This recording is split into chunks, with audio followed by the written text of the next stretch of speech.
Bismillahirrahmanirrahim. Assalamualaikum warahmatullahi wabarakatuh. Selamat sore.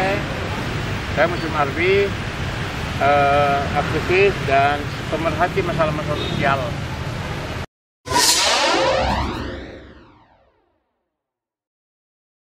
Beberapa hari yang lalu, saya didatangi oleh seorang ibu.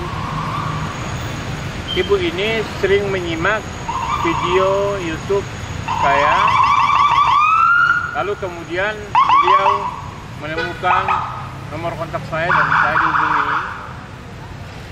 Beliau ini saya sebut nama inisial adalah LA. Beliau adalah mantan ASN di Kementerian Kementerian Dalam Negeri yang dipimpin oleh menterinya sekarang adalah Bapak Tito Karnavian. Beliau mengadu kepada saya tentang persoalan yang terjadi di rumah tangga bersama suaminya berinisial SS. Suaminya ini menurut kronologi yang beliau buat ke saya bahwa ini ada diawali dari tahun 2014 terjadi perselingkuhan antara suaminya dengan wanita yang berinisial DF ini. Sama-sama bekerja di Kementerian Dalam Negeri. Pada tahun itu 2014, Ibu LA ini masih berstatus istri sah dengan suaminya SS. Dan kemudian si perempuan ini, DF ini bersuami dengan DY. DY ini masih menjabat di Kementerian Dalam Negeri. Sedangkan SS dan DF ini konon katanya telah melakukan pernikahan siri di satu masjid di wilayah Bilangan, Jakarta Selatan. Dan masjid itu pun sudah diketahui didatangi ibu ini datang ke sana untuk mengetahui mengecek kebenaran pernikahan ini. Nah, jadi pada saat itu 2014 si ibu LA ini masih berstatus istri dari SS dan saudari DF ini berstatus istri sah dari DY.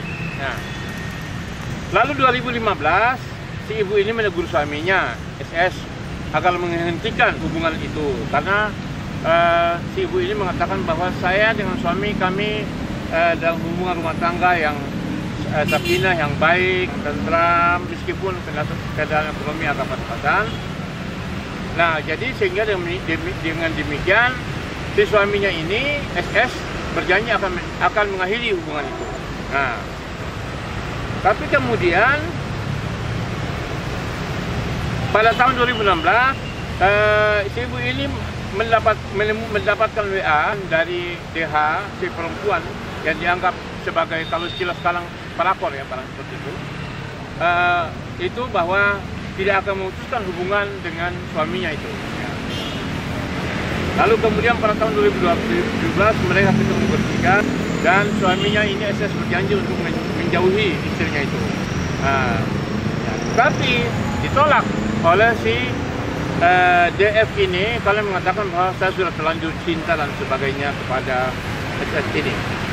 Nah, padahal si ibu ini, LA ini mengatakan selama ini kami hidup rukun, damai sejak.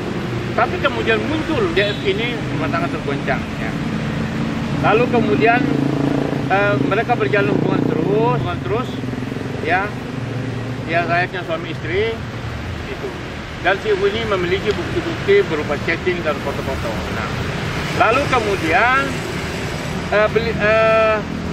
si perempuan ini dan hubungan dengan suami ini dilaporkan oleh Ibu LA ini ke waktu itu berstatus sebagai ASN dilaporkan. Nah, menjadi persoalan adalah ini kan saya melihat bahwa sebagai Menteri Dalam Negeri Pak Tito Karnavian kan mestinya merespon ini.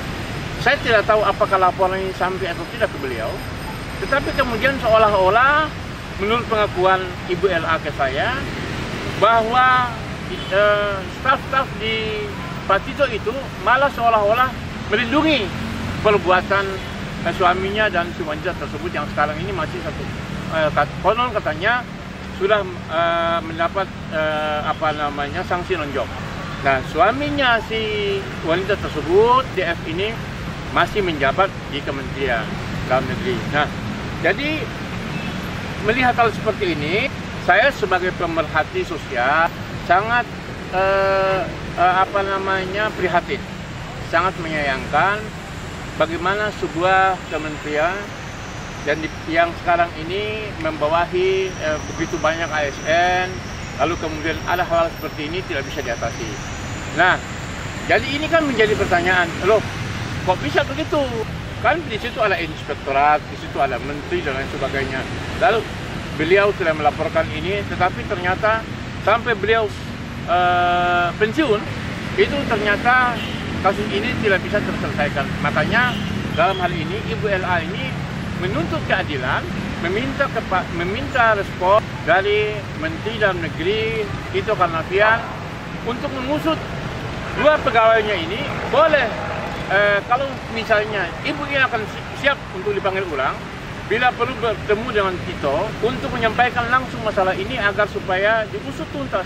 Dan ini tidak boleh terjadi di dalam Kementerian Dalam Negeri itu sendiri, karena konon mantan suami dari si perempuan ini yang sekarang katanya sudah menikah siri itu masih menjabat sebagai penjabatan strategis DIY ini di Kementerian Dalam Negeri. Jadi dalam hal ini saya sebagai pemerhati sosial mendesak, akan meminta kepada saudara Tito Karnavian sebagai Menteri Dalam Negeri, bagaimana kok ada pengaduan yang dibuat sejak dari bulan Desember 2021 dan kemudian juga melalui proses-proses di pengadilan dan sebagainya, tetapi penyelesaian internal di Kementerian Dalam Negeri justru mengecewakan. Si Ibu ini tidak mendapatkan kajian. Kalau saja Tito sebagai Menteri Dalam Negeri bisa merespon ini, memanggil Ibu ini, menanyakan langsung, kemudian menyelesaikan secara baik-baik, saya kira Ibu ini tidak akan membawa itu keluar. Karena ini kan masalah aib rumah tangga, aib di kementerian. Tetapi karena ketidakmampuan Tito sebagai menteri, di mana di sini sudah ada laporan masuk ini, tetapi tidak ada penyelesaian, maka kemudian Ibu ini membawa ini ke saya, di mana saya dianggap sebagai salah satu aktivis yang peduli terhadap persoalan seperti ini. Nah, jadi sekali lagi ini semua lengkap, ya, laporan bukti lengkap. Jadi saya minta Menteri Dalam Negeri sudah Tito Karnavian segera memanggil Ibu RE ini. Saya kira dia ini kan mantan pegawainya, meskipun kalau sudah pensiun. Panggil, karena yang diduga melakukan hubungan gelap, kemudian menjadi pasangan suami istri siri itu tadinya sampai hari ini masih berstatus sebagai ASN, meskipun sudah non-job. Nah, permintaan beliau ini mereka berdua ini harus diberi sanksi yang keras, ya, karena dari sejak 2015 itu beliau Ibu LA sudah menegur keduanya, baik laki-laki maupun perempuan. Tapi hubungan terlarang itu berlanjut terus sampai diadakan pernikahan siri, ya kan? Nah, jadi ini kan akan menjadi salah satu aib di Kementerian Dalam Negeri jika Menteri Dalam Negeri tidak sanggup untuk mengatasi masalah ini. Jadi sekali lagi saya berharap sebagai pemerhati dan aktivis sosial yang melihat ini sangat prihatin jika Tito sebagai Menteri Dalam Negeri tidak sanggup menyelesaikan istilah. Jadi sekali lagi saya minta sudah Tito Karnavian, ya kan, agar segera secara cepat tegas untuk mengusut tuntas dan bila perlu menindak untuk menegakkan marwah dan martabat Kementerian Negeri yang saudara pimpin. Kalau tidak, orang akan melecehkan apaan tuh Menteri Dalam Negeri itu. Oh, internal dalam segi nggak bisa diatasi, kan itu masalahnya kan. Nah, ini bahwa menjadi pertaruhan. Jadi sekali lagi saya mengimbau, mengajak, dia akan mendesak Kepala Menteri Dalam Negeri untuk segera tuntas turun tangan untuk menangani kasus Ibu LA yang sekarang masalahnya disampaikan kepada saya ini agar supaya ini terbantu secara psikologis terselesaikan dan sekaligus menjaga marwah dan martabat Kementerian Dalam Negeri. Sekian, Assalamualaikum warahmatullahi wabarakatuh. Selamat sore.